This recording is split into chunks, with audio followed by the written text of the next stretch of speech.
Hi guys, Ending Shortaku here, and it's been almost 3 years now since Season 1 of Overlord, and Season 2 is finally here, and I've had very high expectations for this because I really enjoyed Overlord. So this episode for Season 2, the first one, I've watched it, and I have to say I think it started off Season 2 extremely well. I think it's done a great job. Now I will start off by saying that the episode is very slow as there's not much action in it. However, it is jam-packed full of information about the series and what is going to be happening.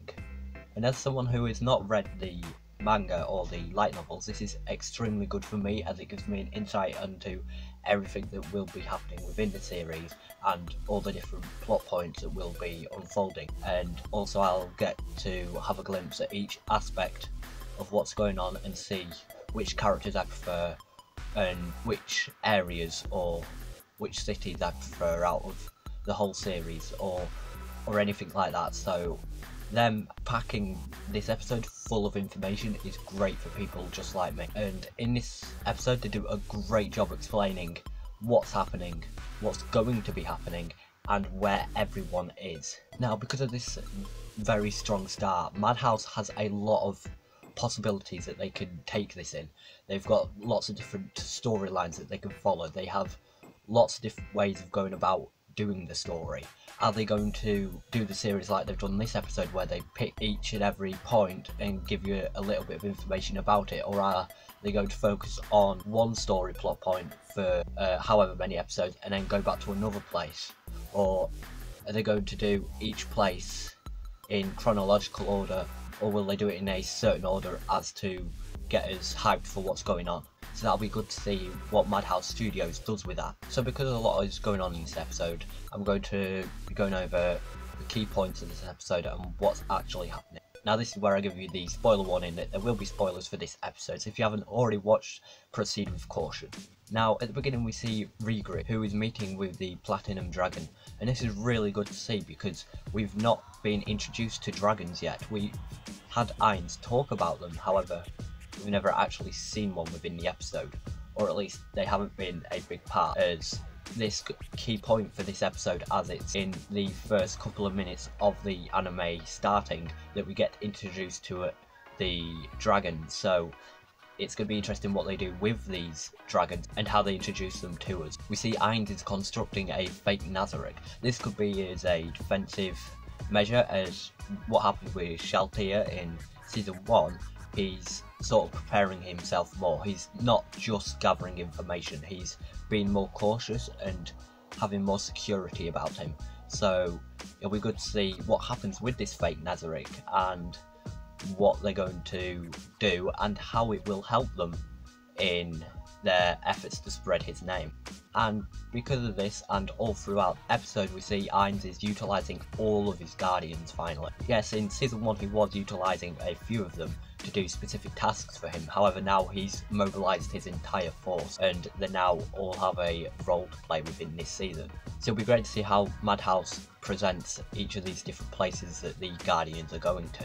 We again see Ainz adventuring, and he's with Hamuski and Nab, and it's great to see that he's still doing this within the city of Erental, which is his home base. So he's gathering information himself, and he's also fighting on the front lines. He's been very good at infiltrating this place as he's quickly rose through the ranks. He's gained knowledge from people about the world he is in, so it's really good how they're doing this, and it's really nice to see him actually doing something in terms of being there. He's not sitting back in his chair and telling people what to do, he's actually there, which I personally like.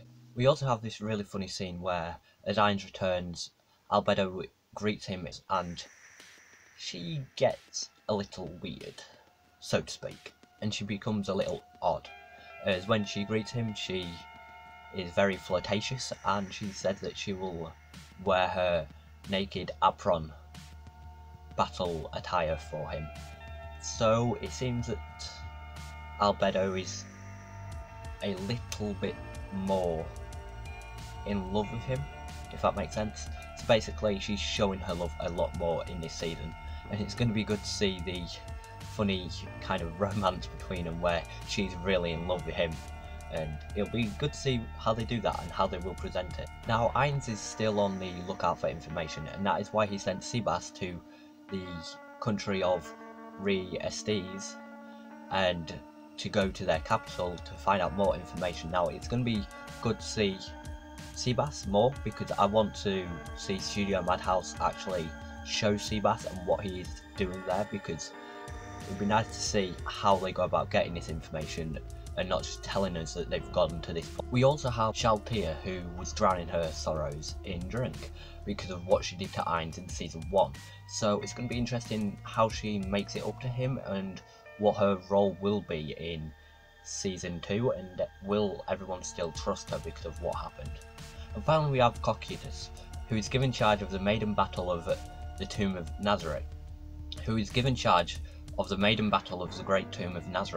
it'll be interesting to see what that is and how it's going to be played out, as well as what Cocytus has planned and what he has done to make preparations for them. Also, it's his first big role, so it's going to be good to see how he acts to being a leader, as well as how he is at fighting, and whether he will fight on the front lines or whether he will have other minions or something like that that he will command to go and fight.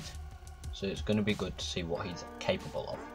Now, that's everything that happened at the opening episode of season 2, so it's going to be good to see how Madhouse goes from here and what they're going to take and what they're going to do next, whether they're going to put each plot line in each video or whether they're going to separate it up, and it'll be good to see what everyone is doing there as well, and it'll be good to see what everyone else is up to as well.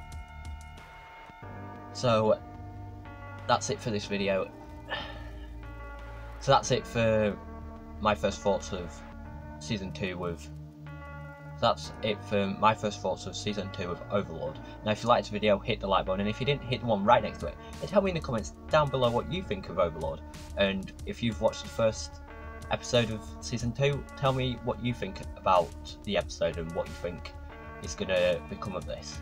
And as always, if you liked the video, hit the like button, and if you didn't, hit the one right next to it, and tell me in the comments down below what you think about Overlord. And if you've seen season 2 episode 1, tell me what you think about that as well. And as always, thanks for watching, and I'll see you next time. Bye.